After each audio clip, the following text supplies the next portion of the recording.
My man, Charlie, thank you so much for joining me on the Entrepreneur Fitness Podcast. How are we doing today, my brother? I'm so excited. I'm sitting here rubbing my hands. I'm ready to go, dude. It's good to see you. Dude, I just get giddy and excited when I see you because you always have this big smile on my face. It's almost like you just have this like charisma. Like whenever you want it, it's just on. You might even say charisma on command. I would go there. So I told you guys in the intro, Charlie is a coach. He's an author for Charisma on Command. The guy's killing it. Charlie, do you want to give my audience a little bit of a background on yourself in your own words? Sure. So I run a company today called Charisma on Command. And the reason that I run it is because in high school and even through college, I was like the shyest person ever. I won most likely to break out of a shell in college as my senior superlative in high school. And it was true. Like I walked around and didn't interact with people. They just had no idea who I was. Everybody had sort of this, not everybody, honestly, many people had no idea and some thought they knew who I was, but I just wasn't interacting. So after, reading a ton of books, exploring, sort of dedicating myself to this, going abroad, spending some time away from my social circle, I started to figure out how to be more outgoing, how to sort of move from this introverted, quiet personality where I had a few close friends who sort of got me, but, I was terrible with women and like not making a ton of guy friends, to coming back and being one of the more outgoing, positive, effusive people in my group of friends. And then in New York, training people to do the same thing. Started very much with how to get better with women so that you can have the type of women in your life that you want. But it's since then grown to, how can you be most charismatic in your workplace? And how, aside from the idea that you might have as a company, how can you pitch it well so that investors like not only what you're selling, but they like you? And so that's what we do. Ben and I, who very, very well at this point, and you've gotten a chance to visit us, and that's our gig. It's awesome, man. And so Charlie is one of the funnest guys to talk to because everything that he studies, he's interested in, and coaches people on are like topics that every single guy in the world wants to get better at. And not just guys, but also girls. I say guys because, he's obviously very good with helping men develop charisma so they can talk to women, but also he's really good at helping women and just people in general just step into being the people that they really truly want to be and who they are. And so something I talk about a lot on my show is like developing fitness, be it like physical fitness, emotional, mental, or spiritual.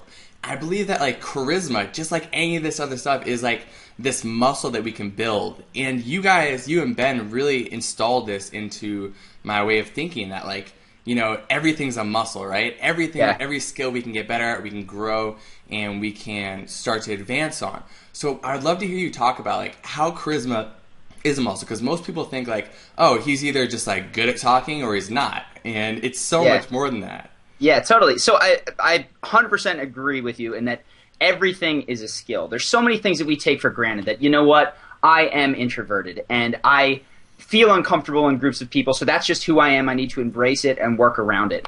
And I'm very much of the mentality that, look, if you think that life would be more fun if you could go out there and meet the beautiful girl at the bar, or if you think it'd be fun that you could walk into a party and just love interacting with people, you can learn how to do that. And just because you're like me and you didn't figure it out in junior high and high school and college doesn't mean that you're stuck that way forever. So everything is a muscle, and I think that the most fundamental muscle that you can build is courage. Because people come in and they ask me, how do I be more charismatic? How do I be more confident? And the truth is, those things are results of making the decision oftentimes that is, guess what? I'm feeling introverted, terrified, nervous. I don't want to talk to this person. All I want to do is fiddle with my phone. And choosing in that moment to instead engage in a conversation or crack a joke that you think, oh God, I don't know if they're going to like it, or share something about yourself that this person might not be completely receptive to, right? Being more honest and authentic. So the most basic muscle that is going to help you build all of these skills in terms of being more funny, more outgoing, more charismatic, more confident, doing better with women or men or whoever you're interested in, is choosing to be confident. What would you do, choosing to be courageous, because confidence comes after. What would you do in that moment if you had nothing to fear doing that thing, and then the results of that oftentimes get you where you want with charisma and confidence? So is a lot of this a matter of like constantly asking yourself questions, like getting in that dialogue of like, what would a courageous person do right now? If I was that man who I wanted to be, what would I do right now? Like, do you still go through that dialogue, and do you teach totally. go through it?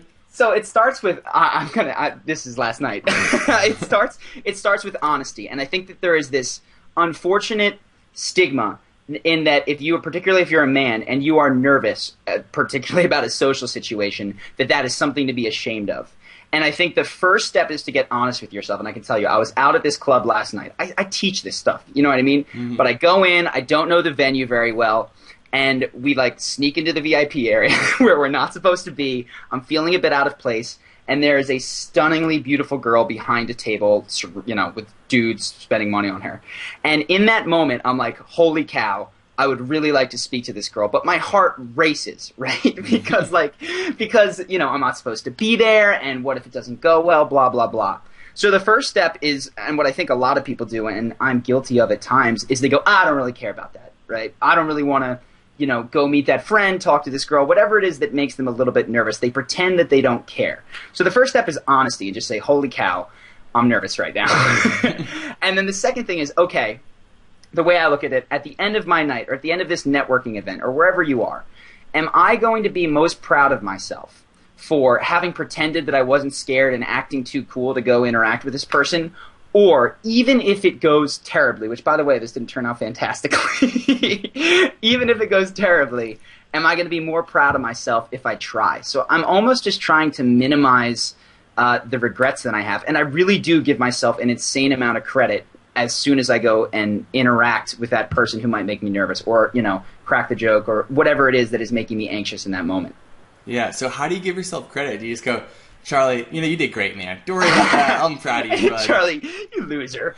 No, so the first thing is, I think I've been very fortunate. I've surrounded myself with people, and we've talked about this, who share this mentality. I see this all the time. And the example that we have is, you know, out in a club or bar, so I'm going to run with this. I see a lot of dudes who go out with their group of friends. They run to the bar, grab a drink, try to get drunk, and then one of them will walk up to a pretty girl and start to speak. It won't go well. He'll come back, and the worst thing ever is his friends will start to tease him. They'll knock him for even trying. Oh, man, like that went terrible. Like, crash and burn, bro. What was that, right? I've surrounded myself with buddies, and shout out to Benji, who like saw the glint in my eye when I saw this girl, and he's like, dude, you have to go try this or you will be so pissed.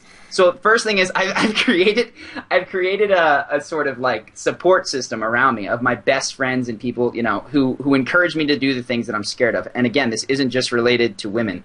I'm very nervous to like play music in public. And my friends are constantly trying to get me to sign up for like open mics, and they bring people over and they make me bust out the guitar and sing and all that kind of stuff. Something that like freaks me out, completely rattles me.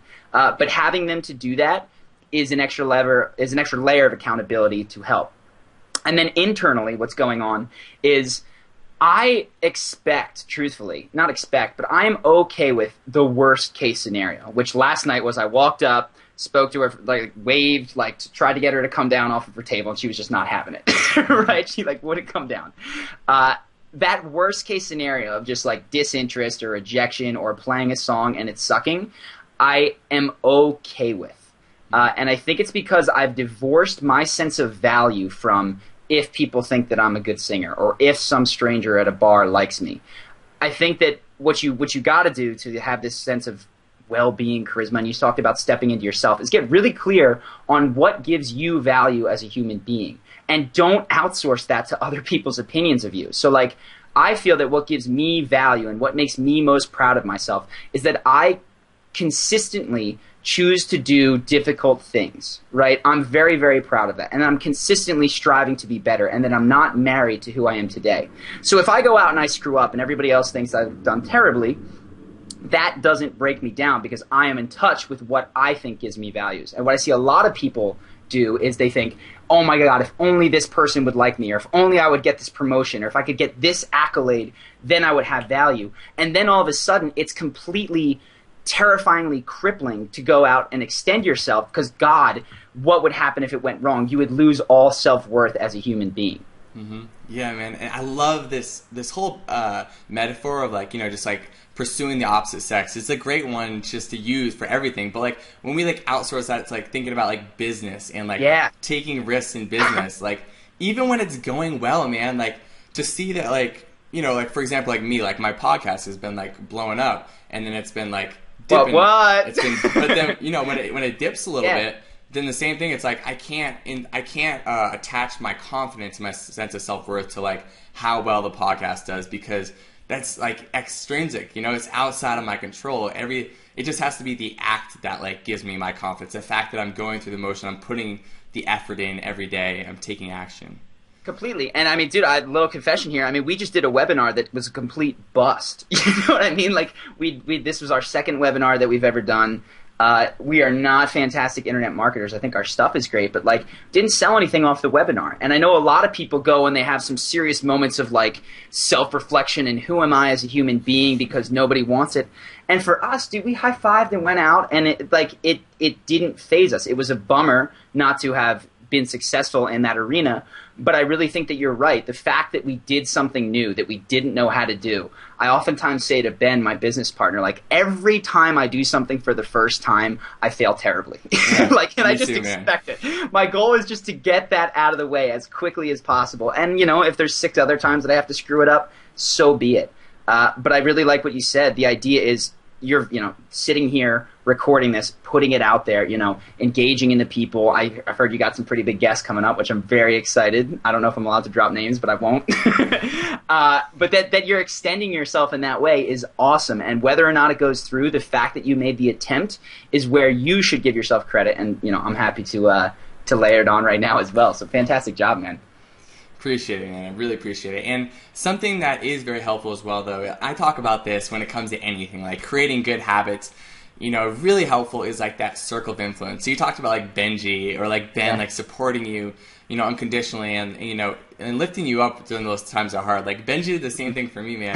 He came and visited me in Austin. I remember like I'd want to go talk to a woman, and I'd be like, oh no, she's like talking to her friends, and he just slapped me in the face and go, he's just like, limiting belief, bro. Same thing, like, I'm like, you know, coming up with like my business plan. I'm like, oh, I don't know if that worked. Slaps me in the face, limiting belief, man. And, like, having friends who support you like that and, you know, slap you in the face is just, it's so helpful. And so I think it's a big thing, right? Like, if you want to become more charismatic, you got to try your best to, you know, either coach your friends up to doing what you're trying to do, or surround yourself with people who are willing to put themselves out there and are willing to, you know, just be them true selves and be authentic and be okay with that. Yeah, and so I think that a lot of the question that I get often is like, that's great for you, but like, okay, I don't have that. You know, what do I do? So a couple of things that I've, you know, in reflecting on my life and how I've managed to get these people into it, I'm very grateful for them. The first thing is that you go to your group of friends and you like express that this is how you want to be. I think a lot of people, even with their closest friends, they're uncomfortable to like shift the relationship in any way. It's been that way for 15 years. We always tease each other. That's just how it has to be. And the truth is, if you get your friend one-on-one and you sit down and you go, listen, man, like, when we're out at night and we go, and I've done it too, when we cut each other down, I think that just hurts us both, right? You go and talk to a girl, I tease you, like, I don't want to do that. And so please, if I do that, let me know. And I would appreciate it if you didn't as well. It's a strange, weird conversation, but that's how you start taking the friends that you do have and making them more a supportive bunch of people. And this is true of everything. People cut each other down for failed businesses. They cut each other down when they make a joke that doesn't go over well. You know, like, you got to just eliminate that. And then the second thing is, I think broadcasting it. Like, the reason that I know you is because Ben and I built a company, put it on the web for anyone to see. You guys got put in touch, I don't even know how, several months ago. Since then, you've come and visited. But it's like, we're wearing a beacon, and so are you, right? Like, there's no reason that our paths should ever cross by chance. The only reason that it happened to occur is because you were being very clear and very loud about the stuff that you were interested in, getting better, you know, in all these entrepreneurial fitness ways, but also as a human being. And we were as well, which is why when we happened to, you know, bump into each other randomly on the internet, we made it a point to see one another. So, like, if you're nervous about how people are going to perceive the fact that you want to grow in certain ways, what I can promise you is if you're quiet about that, you are like completely hurting yourself to the point of detriment where you are hiding all the other people in your life that might just come out of the woodwork if you were a little bit more expressive and explicit about the ways in which you're interested in changing and growing. Yeah, so true, man. It just, I don't know, something that popped in my head today. Like, I saw this this girlfriend I had from just a friend that's a girl, not a significant other. But I saw her like post something on Facebook today and just apologizing for what she was saying before she said it. And I'm like, it's okay. You can, everyone needs to know it's okay. You can say what you want to say. Just be yourself and and go ahead and broadcast, because like no one's here to like beat you down. And if they are, there's gonna be 10 people who are there to lift you up. Yeah, it's tough. I mean, the internet is an interesting thing, and I will say, I have been shocked. Like the random people that I had classes with in high school that 7 years later, I guess it's been even more than that, 10, write me this Facebook message after no contact, being like, yo, man, I've been reading your stuff for a year and just wanted to say kudos, congrats. It sounds like you're living it up. Like, I think a lot of people don't realize how many silent supporters they have, because it's oftentimes so difficult not only to stand up, but to support anybody who is, trying to do their own thing. And oftentimes the haters are the vocal ones, right? The people that are like cutting you down. Every single one of them because they're vocal about it. But there's a lot of people out there that are rooting for you. And if you just would stick with it, do your thing, be vocal about it, they come out every now and then. It's a really nice surprise. Yeah, it's awesome. So I'd love to get on the topic of, just confidence. So we touched a little bit about like becoming the person you want to be, and that, confidence is kind of a byproduct of that. Is there any other way that you kind of build that muscle of confidence to where like every time you walk in a room, like you feel like you own it and you're ready to do whatever you need to do to like have the best possible experience? Yeah. So I think we touched on this, and I don't want to spend too much time, but really the baseline is self-esteem. Mm-hmm. Like if you're not proud of the person that you are, and that can mean the way that you handle your close relationships. It can mean if you're one of those people that hates their job, if you're like living a life that is not in integrity with how you want to be, and you're not moving in the direction. It's one thing to have a job that you don't like and be hustling on the side, but if you're letting yourself down, like you're lying to people, you're in a relationship that you need to get out of, you're in a job that you don't like, that crushes your self-esteem. So when you walk into a room and you want everyone else to think you're great, guess what? Very, very tough when you don't even like the person that you are at a fundamental level. So self-esteem, you've got to get that stuff right. Longer topic, we can come back to it. But in the moment, how do you feel confident? The most effective instant thing that I can tell people is to completely shift your body language, right? This is an all one from Tony Robbins. Motion creates emotion. So when a lot of people walk into a room, what they do without ever realizing it is they get nervous. And so they put their hands in their pockets, they close down their shoulders, they tilt their chin, they avoid eye contact. They basically take on the physiology of a depressed person. And they've done tons of studies to back this up. But the way that you shape your body, so if I'm to sit here on this call and I'm going to hunch up, in about 3 minutes I'm going to be speaking less loudly, I'm going to feel less excited, and I'm just generally going to be down. If I pull myself up already, I'm going to get louder, I pull my shoulders back, I'm going to feel better. So when you walk into a room, couple of rules. 1, do not cross your arms, right? In fact, to the degree that you can, I'll make ridiculous reasons to sort of extend them, point at other people. I'm just trying to take up space because that's going to send signals to my brain to feel confident. Chin up, shoulders back, smile, make eye contact with people. It's a little bit more than fake it till you make it, because the goal isn't just to pretend to be confident. It's that when you do this, you are sending signals to your brain to be confident. Second thing, if you're walking into a room, whether it's a bar or a networking event, you set the pattern for any environment that you're in very, very quickly. Which is to say, if I walk into a networking event and I go and I grab an hors d'oeuvre and then I walk to the bar and I don't talk to anybody and then I check my phone and go to the bathroom, 10 minutes later I've not spoken to a single human being, that's the pattern I built for that room.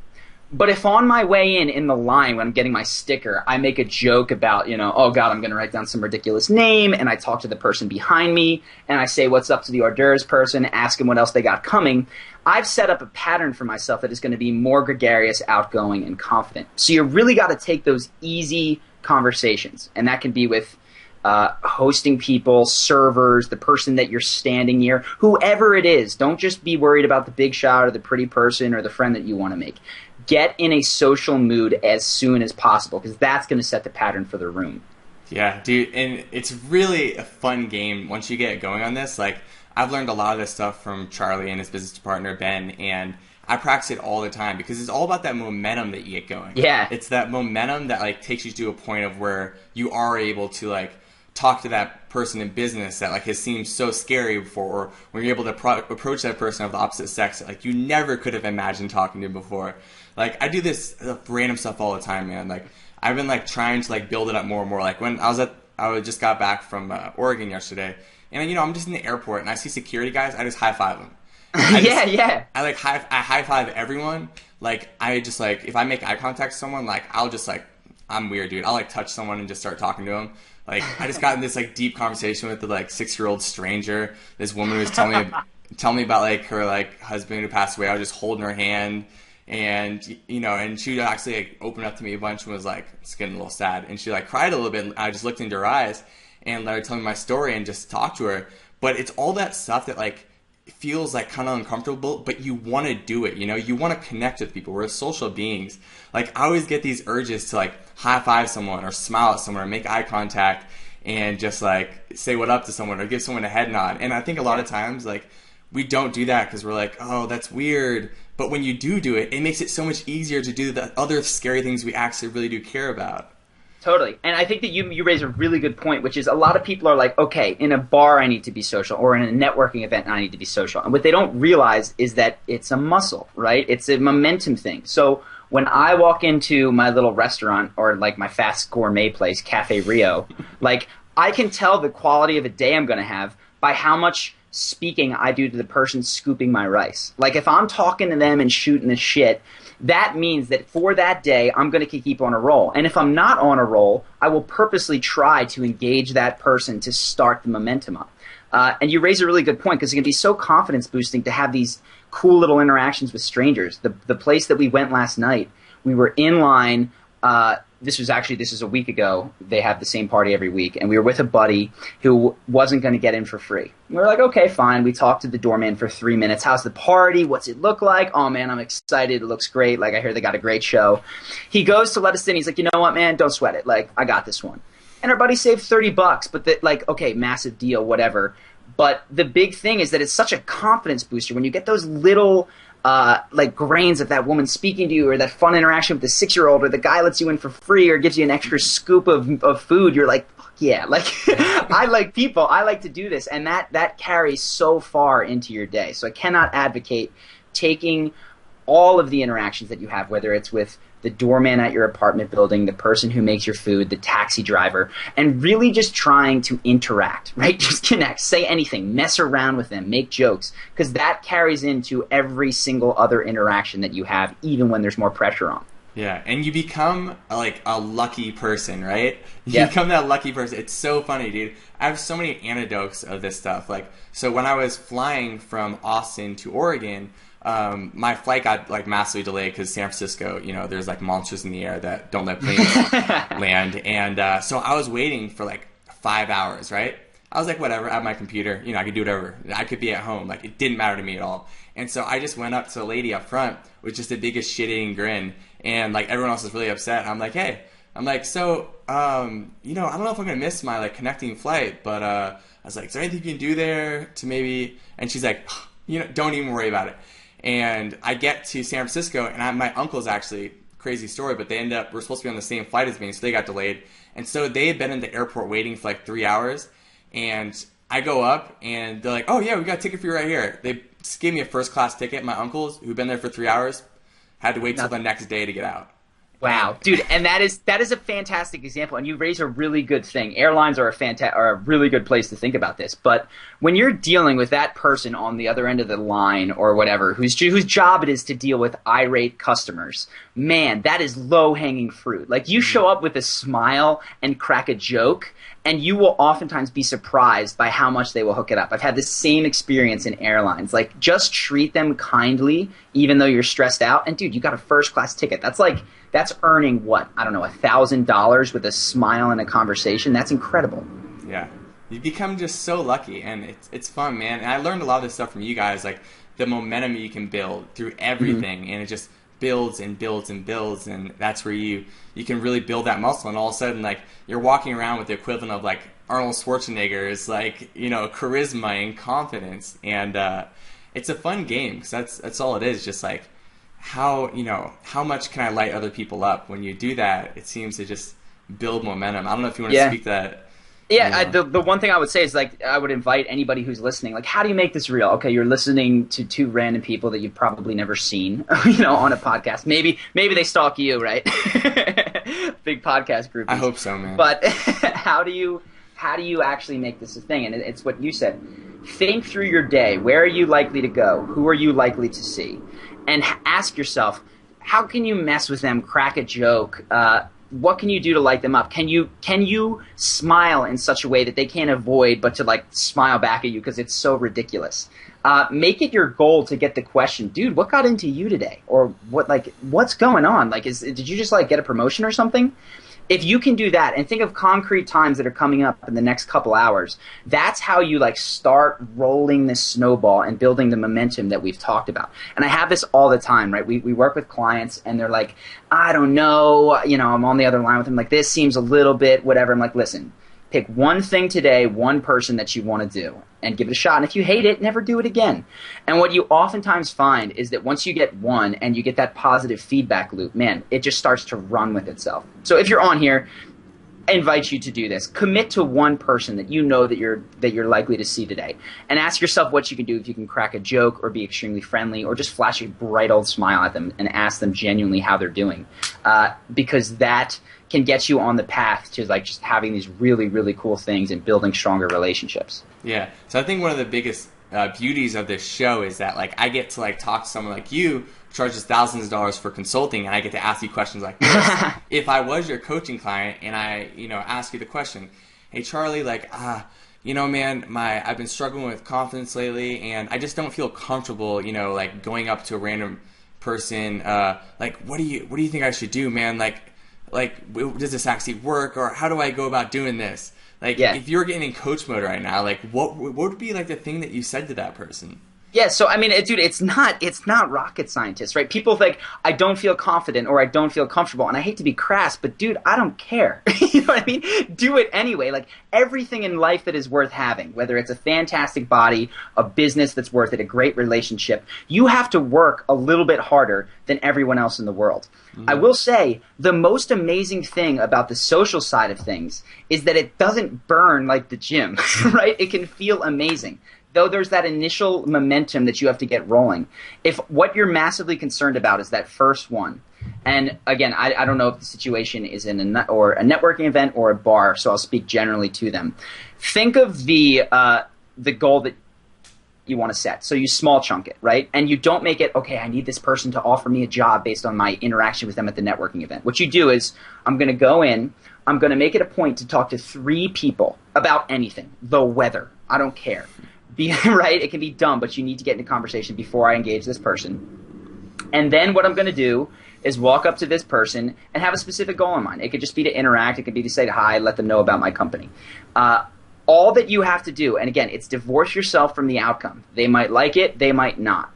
But you small chunk that goal, you make it very, very clear in your mind beforehand, and then you sort of go in, you release it, and you allow things to happen. So you don't have to, again, if you don't talk to the 3 before them, they bump into you beginning, you need to leave room for that spontaneity.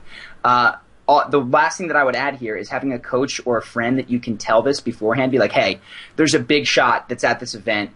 I just want you to know that I'm going to, at the very least, shake their hand and say what's up, right? Mm-hmm. I'm going to get in front of them. So even if you're nervous, your friend knows you got to do this, like, damn it. Like, so you go up and you do what you need to do. And again, it's more about courage than it is about results. Because when you exercise courage, incredible things happen. And when you're focused on, say, making the basketball shot or doing whatever, the best thing you can do to not fail is to not even try. So you find yourself not even trying to shoot or not even trying to talk to the person or just leaving the girl alone as she sits at the table. So that would be my, encapsulated answer for that specific question. No, it's a great one. And I think anyone who's listening to this, if you really like this episode, go tell your buddy about it and get an accountability partner and be like, it's huge. Yeah, do you hear what Charlie said? Let's do that, man. Let's do that. I love it when you send me messages. I will say, I gotten some from you. You're like, dude, there was this beautiful girl, and I just didn't know what to do, but I saw her, and I thought of you, and I went up and talked, and it went great. Like, that makes my day. So absolutely, get an accountability partner. You can even send me an email. I'll be your accountability partner. I know, right, man? We love hearing about it. Oh, yeah. Good for you.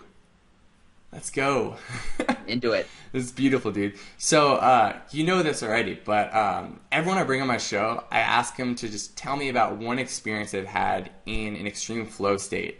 And I don't know if yours has been in music or if it's been like when you were on, like I heard about this one night when you were in Vegas with Ben. And That's you're what on came fire. to mind, man. All right, man. That's what came to mind. So, yeah, for me, and I should preface this. I know we've talked a lot about girls in bars. Like, what drives me in my life is other people. Like, there is nothing that I love so much as interacting with other human beings. And it's my business. It's what I spend my time doing. It's just my life. And part of that, like the gym for me, if you will, are these social outings or these bars and clubs. And like, I definitely go and I have an eye to meet women that I can like date, right? That is certainly part of it. But it's not just that, right? I'm going out. I've made amazing friends in these sorts of places, like connections, great stuff. So anyway, that's my little backlog, which is why, or my background, which is why I talk so much about this. But for me, that flow comes when I'm speaking to people, and it's just going incredibly. So there was this night, the one that jumps out is probably 3 months ago, and we went out to it was a combo lounge show club. So we get in there, and again, from the beginning of the night, I'm standing in line, I'm feeling okay. But start chatting up like the bachelorette party in line. And they're like, they're older bachelorettes. They're like 35, right? It's not with any sort of ulterior agenda other than to wish them well and speak to people. We go into the party. It's got this crazy stuff. There's like, they have wrestling, they have midget wrestling, it's a theme show, so there's a lot of midget stuff. There's like midgets sort of like flying on the high wire, just all this ridiculous stuff that puts me in such a crazy mood. And that night we ran around and talked to everyone. I just had the biggest smile on my face, and I remember very clearly, like, we walk up to this one table, and there are a bunch of, like, I don't know if they were cheerleaders or something like that for a professional sports team. Gorgeous. And, like, walk up to this table in the front that nobody else is willing to go to, and just, like, have them all bursting with laughter. And then we're like, okay, gotta get out of here, because we're just having so much fun. We go to the next table, and, like, same sort of thing. It's a group of models from L.A., which are, like, all very, very pretty people. But I just remember having so much fun interacting. I hardly remember what I say. All I remember is like people surrounding me, laughing, dancing, being with my buddies, and at one point looking at them and being like, holy crap, like this is our life. This is what we get to do. This is what we get to teach people. And so when I think back to my biggest flow moments, it's always in rooms with lots of people mingling, mixing, bouncing, which is so crazy to think, because 7-8 years ago I was such an introvert. And so what I would say to anybody who's hearing this and going, good for you, that's not me, is that if that interests you, and if you do think of yourself as an introvert, I mean, dude, I've read more Game of Thrones theories than anyone alive, right? I still like my alone time. But you can add this aspect to your life if you so desire, and if you're willing to do some of those things that we talked about in terms of being courageous. It's not just limited to people who were born with it. Awesome, man. And before I leave you, I'm curious, just real quick, say you're not in Vegas, right? And you're just like at a bar, right? Where maybe like there's like one cute girl at the bar, and I don't know, you can be super gregarious and jump around and have a ton of fun, but you feel reserved because you're like, oh, I don't want to like make a scene here or blow anything with like the one cute girl that may be here. Like, what do you do in those like kind of more reserved settings? So it's not like, people jumping around all over the place. Yeah. So the same thing. I mean, I would review those thoughts first and be like, I don't want to blow it. But let me tell you, if you don't speak to her, it's blown. You know what I mean, right? So, okay, I still go into any sort of venue with an aim to be the most fun person there. And this is true of nightlife and life in particular. The currency, a lot of people think status is what makes, clubs and bars run. It is false. If you've ever been out and you've just seen that guy or that girl that was having so much fun that people couldn't take their eyes off them, the currency in that situation is fun. It's why everyone is there. They want to forget about their week or their job or whatever and just cut loose. So my goal, maybe not as extreme, but it's going to be to have the most fun of anybody else in that bar. So if there's a little bit of dancing, I'm going to go do like silly dancing on the dance floor, and I'll throw the fish rod at my friend and he'll catch it in his mouth and like walk towards me. And then we'll do ridiculous like lawnmower moves or something like that, just to amuse ourselves. And at that point, this pretty girl who is standing there, I guarantee you, is not looking at you thinking, what a bunch of losers having fun. She's going, oh my God, that's so ridiculous. Like, let me stand here and like hope that they come talk to me, because they are more fun than every other guy that has tried to buy me a drink and ask me where I'm from and what I do. And that's so interesting, right? For the entire night. So long story short, go in with a mindset still to be high energy and fun. Right? It's very helpful if you can get eyes on you before you speak to anybody. If you don't, but short of that, get the eye or not, go up and talk to her. And the easiest way to do that, I find, in small towns is just say, hey, I don't think I've met you yet. I'm Charlie, right? And you're in there. The implication being that I know a lot of people, like it's a small town. I might have met some of these people before, even if it's not true, it's implied. And it just makes it very easy to start a conversation, because that sense of, oh, this is someone I should know, like sort of goes off in the back of her mind, and now you guys are speaking. Boom, just like that. Just like that. Love it. All right, man. And true love. I think you've given a ton of value to my audience, and I want to thank you so much for coming on, man. And thanks for having me, bro. Dude, you're the best. You're the best. So thank you so much. And please tell my people, I know they're going to want to find out more about you. Where can they find out more about Charlie and everything you do? Yeah, so our website, undergoing redesign, hopefully up soon, is www.charismaoncommand.com. That's where me and Ben live on the internet. If you want like an introduction to a lot of what we teach, I would just Google Charisma on Command on Amazon. That's our book. It's got a lot of what we talked about, and then a lot more in terms of how to turn it on at a moment's notice. We got sort of into the confidence thing, but there's a lot more that goes on with body language, the energy that we talked about. So that's a really nice primer. And if you want to reach out to me, like I said, if you need an accountability buddy and you want to let me know that you did something that we talked about, that makes my day. Those are the emails that I live for. And that's just charlie@charismaoncommand.com. So feel free to hit me up. Beautiful, man. All right. Thank you one more time, and going to have to get you on in the future, brother. Take care, bro.